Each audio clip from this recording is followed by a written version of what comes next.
Bonjour à tous, c'est Paul Dam pour vous présenter un nouvel épisode de Sapin en sucette. Et cette fois-ci, on va penser non pas à une chose plus délirante que les autres, encore que on va penser à la technique qu'emploie une abeille, ou plutôt une ruche, pour finalement se débarrasser des varrois. Donc finalement, employer une technique de défense anti-varrois. Donc la première défense, c'est l'attaque. Non, pas uniquement. Euh, les hyménoptères que sont les abeilles pourraient éventuellement isoler les abeilles qui pourraient éventuellement, là encore, être, comment dire, porteuses de varroa, mais isolées en dehors de la ruche. Mais le fait est que déjà, il faudrait les repérer, ces abeilles. Aurait-elle un comportement spécial ou est-ce que le varroa se comporte d'une façon telle que tout le monde au sein de la ruche les repère? Ou alors peut-être qu'il a un- qu'il agit sur le comment dire, le système digestif de l'abeille qui l'a parasité. Et donc, si par exemple, en la faisant manger plus, puisque le varroa en lui-même va demander plus de nutriments à l'abeille et lui injecter et lui prélever donc plus d'éléments nutritifs, ce qui lui demande d'autant plus d'éléments à digérer pour subvenir à ses propres demandes énergétiques en somme. C'est moyennement c'est moyen ce que je dis, mais bon, voilà. De plus, on peut imaginer aussi que cette abeille puisse passer par exemple, on sait que elle porte tout de même des grains de pollen sur elle. Ça, c'est forcé. Même si elle va de fleur en fleur pour butiner, elle colporte forcément encore des restes de pollen. Et les apiculteurs ayant repéré cela ont installé comment dire, des petites brosses leur permettant de retirer le pollen excédent et leur permettant limite, d'ailleurs même pas limite, de récolter du pollen, le pollen qui reste sur les abeilles. Et peut-être qu'il pourrait aussi mettre un genre de poison anti-varroa ces,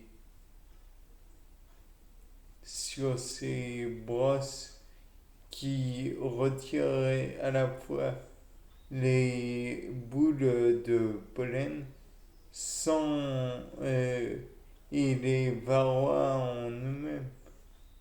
Après tout, là, ça retirerait les prédateurs ou les nuisibles, dirons-nous. Ou alors, il serait peut-être possible à l'abeille d'apprendre qu'il y a des plantes qui pourraient enlever le varroa. Peut-être qu'il y a des plantes qui pourraient éventuellement les bloquer, les paralyser, puisque les colchiques, elles, peuvent bloquer le cycle cellulaire. Pourquoi certaines plantes ne pourraient pas bloquer le mouvement de certaines espèces? Après tout, je parlais à l'instant des colchiques, mais si elle se trouve, comment dire, le cura, bon, c'est peut-être exagéré, mais le cura est un poisson paralysant qui pourrait lui aussi en même temps être à dose, bien sûr, minimale, injecté ou un genre de pesticide anti-varroa, mais permettant à l'abeille et aux autres hyménoptères en même temps, puisque ce n'est pas la seule, de pouvoir se permettre plutôt de se débarrasser des acariens en question et donc permettre une survie plus importante de l'abeille, qui sait. Et puis peut-être que les varrois en eux-mêmes pourraient, donc étant donné que l'abeille, la reine, est dans la hausse, enfin ne peut pas aller dans la hausse, elle est dans le reste de la ruche. Donc peut-être que les autres ouvrières pourraient la contaminer avec des varrois. Donc ce qui fait que à terme cette reine va finir par mourir ou alors donner des larves qui elles-mêmes pourraient, ou des œufs plutôt, qui eux-mêmes pourraient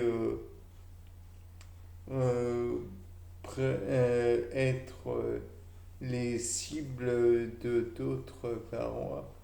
Je ne sais pas. Ou alors peut-être que le varroa en lui-même, en étant sur la reine, pourrait, comment dire, pourrait inoculer un genre de, de message chimique permettant la mutation de l'ADN de l'abeille et rendre les filles tolérantes à la présence de celui-ci et donc les rendre à terme incapables de se défendre contre le varroa ou alors pourrait éventuellement encore rendre la reine incapable de se défendre contre le varroa. Et à terme, peut-être aussi pourrait, comment dire, rendre la dépendance du varroa symbiotique, en fait. Faire un genre d'échange entre l'abeille et le varroa, puisque là pour l'instant nous n'avons affaire qu'à un parasitage du varroa de l'abeille par le varroa. En somme, on peut dire que l'abeille a tout à perdre pour le moment face au varroa. Donc, espérons qu'ils pourront cohabiter ou que le varroa va disparaître pour nos apiculteurs. Espérons bien. C'était pas le dame. Au revoir.